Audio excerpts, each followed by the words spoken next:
خروج مهين للمنتخب المصري من بطولة كأس العرب.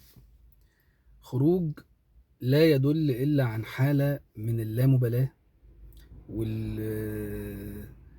والانسحاب للداخل والانسحاق. والمدير الفني للمنتخب المصري بيعترف بأن دي حالة من الإهانة.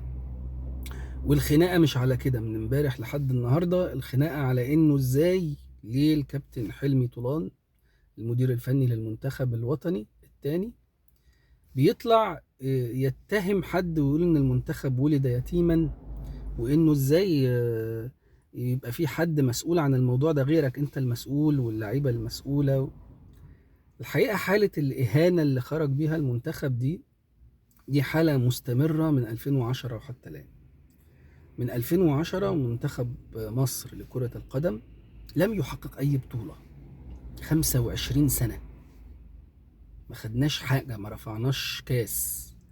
وده يدل على حالة التشظي السياسي اللي مصر عايشاها، لأنه هو مفيش رابط يجمع لك بين تاريخ 2010 وبين عدم حصولنا على أي حاجة غير إن المنظومة إيه اللي اتغير في مصر من 2010؟ النظام السياسي. فقولا واحدا المنظومة السياسية أيام مبارك كانت قائمة على فكرة إنه بنستثمر في الرياضة في الكورة على اعتبارات كتير، منها ان ده إلهاء للشعب، منها استخدام للنجاحات الكورة في ترويج الصورة السياسية للنظام، وأحيانا استخدامه في ترويج الأزمات زي موضوع أزمة مصر والجزائر لو تفتكروا أيام مبارك الأخيرة. بس كان في قناعة عند نظام مبارك إنه الكورة ملها للشعوب فعلا ولازم نستثمر فيها، وكانوا بيستثمروا فيها بنجاح الحقيقة وكانوا ناجحين في ده.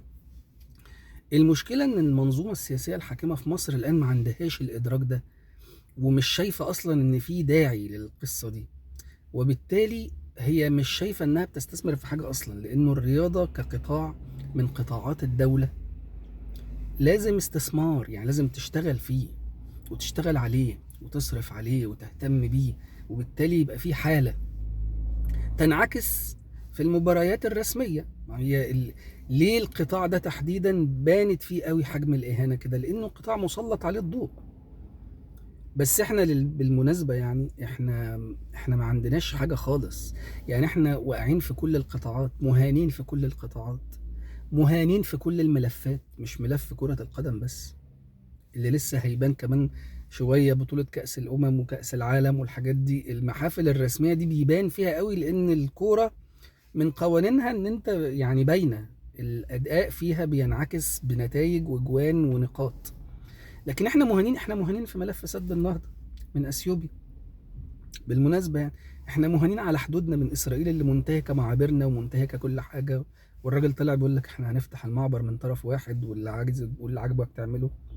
احنا مهانين في حاجات كتير، بس كمان الرياضة قطاع مسلط عليها الضوء قوي، فباين حجم الخيبة وحجم المشكلة. لكن هل انت عندك استثمار في الرياضة؟ هل عندك استثمار في الزراعة؟ هل عندك استثمار في الاقتصاد؟ هل عندك استثمار في الانتاج؟ هل عندك استثمار في السياسة؟ ده انت البرلمان بتاعك يا راجل عمال بتلغي نتائجه عشان التزوير.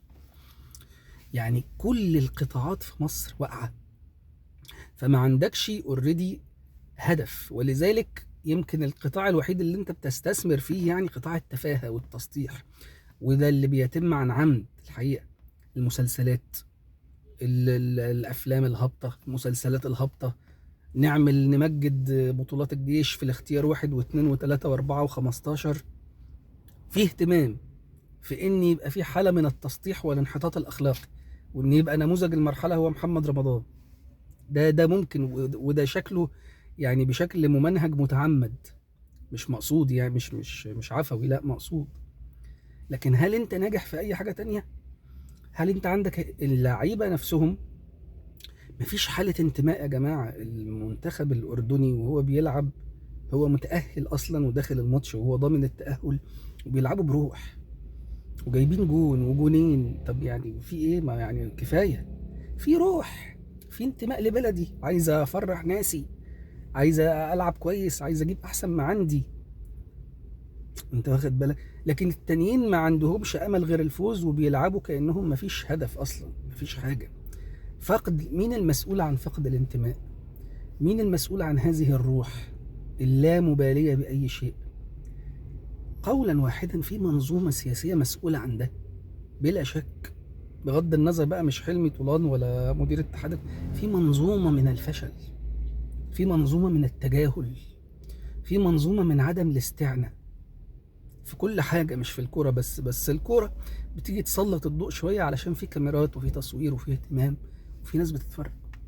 فالأمر أعقد وأكبر وأخطر من كده بكتير الحقيقة.